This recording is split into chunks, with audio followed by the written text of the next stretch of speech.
pidato Pak Menhan terkait konflik Gaza ketika beliau memberikan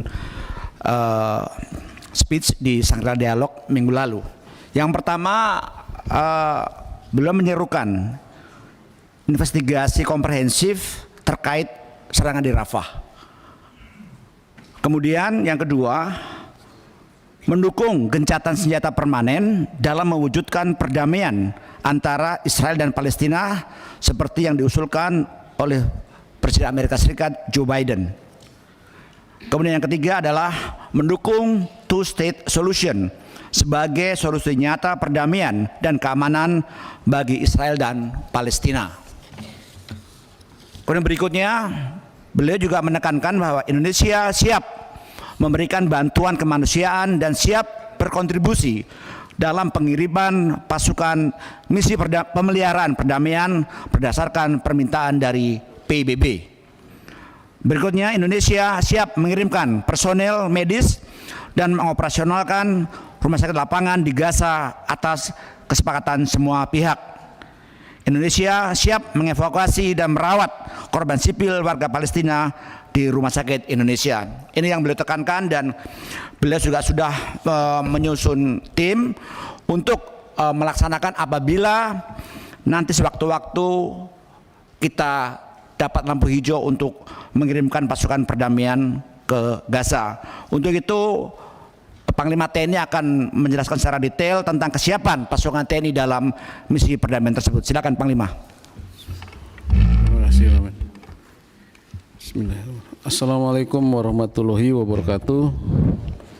Salam sejahtera untuk kita semua. Salam, Om Swastiastu, Namo Buddhaya, salam kebajikan.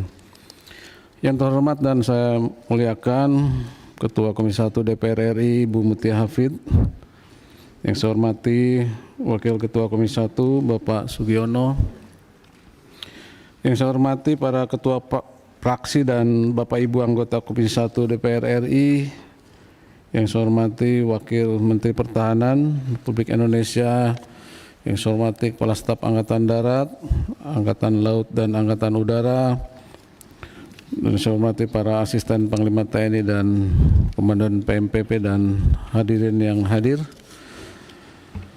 Latar belakang rencana pengiriman pasukan Indonesia ke Palestina tadi sudah disampaikan oleh Bapak Wamen. Pimpinan dan anggota Komisi 1 yang saya hormati, kami laporkan bahwa dalam rangka bantuan kemanusiaan di Gaza, TNI akan menyiapkan brigade komposit seni, kesehatan, dan manuver, mengingat Gaza masih merupakan area perang.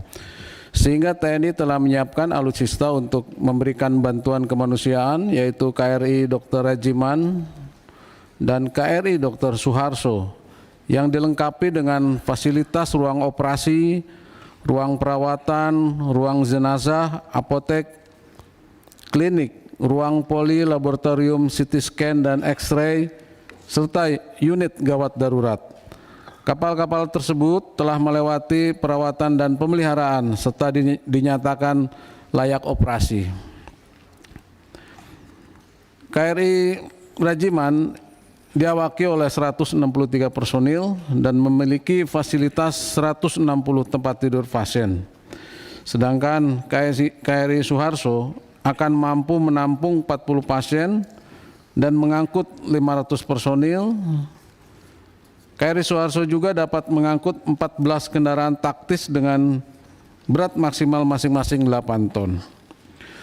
Untuk kesiapan evakuasi darurat, TNI menyiapkan 2 unit helikopter, yaitu heli Panther TNI Angkatan Laut dan heli Dopang dari Angkatan Udara, yang nanti akan berada di atas KRI tersebut. Untuk kesiapan material, TNI menyiapkan 2 alternatif. Alternatif pertama yaitu rumah sakit lapangan, kapasitas 100 tempat tidur, dengan dilengkapi fasilitas dekontaminasi kimia, biologi, radiasi, dan nuklir. Sedangkan untuk alternatif 2, yaitu disiapkan 3 lokasi terpisah yang mampu masing-masing memfasilitasi rawat inap sebanyak 50 tempat tidur, rawat inap 25 tempat tidur, dan rawat jalan. Penentuan alternatif ini tentunya akan disesuaikan dengan dinamika dan ketersediaan tempat di daerah operasi. Kemudian rumah sakit lapangan yang kami siapkan untuk 100 tempat tidur berupa tenda IMT S54 sebanyak 29 set, tenda IMT XL sebanyak 1 set, dan tenda CBRN sebanyak 1 set. Dan juga kami siapkan rumah sakit di dalam negeri RSPAD dan rumah sakit Pangsar Sudirman Kemhan apabila pasien dari Gaza dirawat di Indonesia, yaitu dapat menampung 1.000 pasien dan lebih.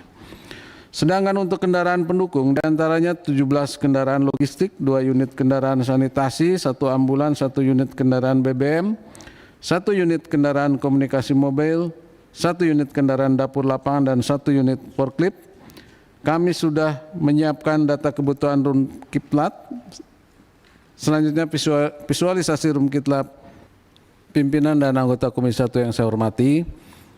Konsep operasi misi pemeliharaan perdamaian PBB di Palestina, TNI akan mengikuti prosedur yang berlaku dalam sistem administrasi PBB, di mana untuk bergabung dengan satuan atau misi baru penugasan PBB terdapat 4 tahapan pledging atau komitmen. Pledging yang merupakan keputusan politik pemerintah Republik Indonesia ini telah disampaikan pada UN Peacekeeping Ministerial Meeting di Ghana pada tanggal 5-6 Desember 2023 yang lalu. Pengusulan Indonesia untuk berpartisipasi dalam operasi pemeliharaan perdamaian dunia di Palestina sebanyak 650 orang saat ini telah masuk dalam proses pendaftaran atau tingkat level 1. Apabila mandat PBB tentang penggelaran operasi pemeliharaan perdamaian dunia di Palestina keluar, maka pemerintah akan meneruskan usulan tersebut untuk proses selanjutnya ke tingkat atau level 2. Pada tingkat 1, pledging saat ini berupa dokumen dibutuhkan dalam pendaftaran dan merupakan tanggung jawab Mabes TNI antara lain penyiapan unit table of organization, daftar alutsista yang digunakan, daftar kebutuhan self-sustainment yang menjadi tanggung jawab negara sendiri, dan kebutuhan personil terkait penentuan satuan standby, seleksi, pelatihan, dan standby force. Kami laporkan update kesiapan pledging hingga saat ini bahwa surat pendaftaran dan data organisasi dan tugas, baik bidang personil dan material, sudah dilengkapi.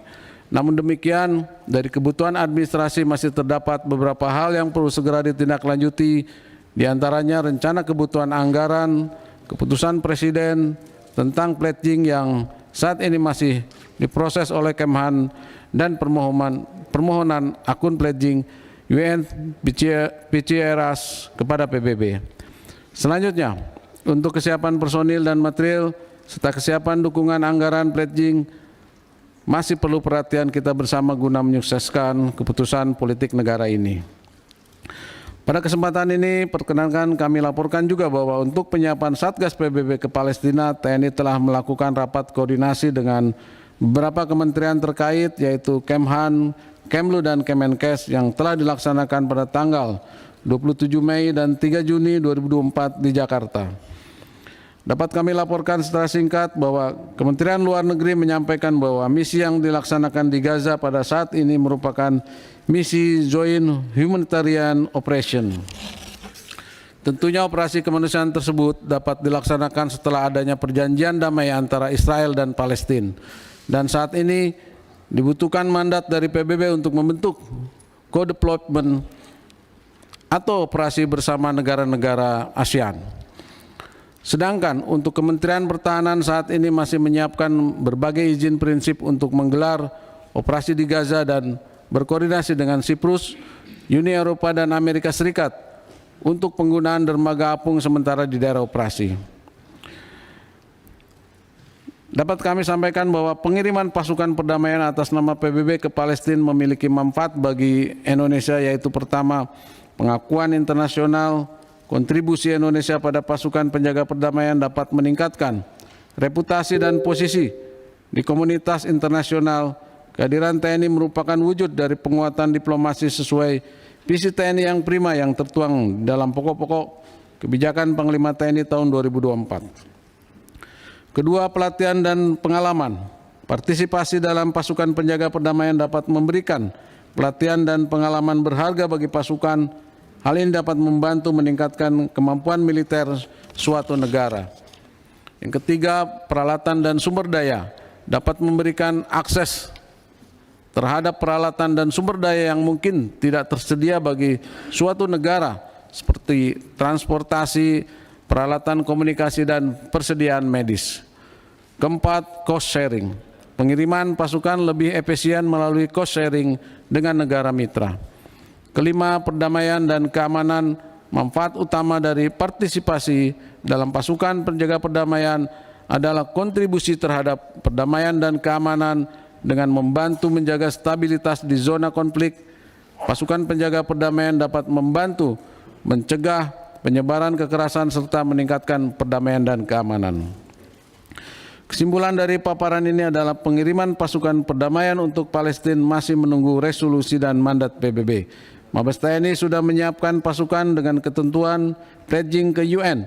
TNI juga telah melakukan penyiapan pengiriman room kit lapangan dan kapal rumah sakit telah selesai dengan keberangkatan menunggu keputusan pemerintah. Pada kesempatan ini mohon dapatnya DPR memberikan dukungan untuk terlaksananya pengiriman pasukan dan room kit lab sebagai wujud diplomasi militer.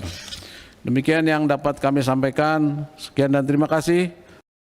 Download Tribun X sekarang, menghadirkan lokal menjadi Indonesia.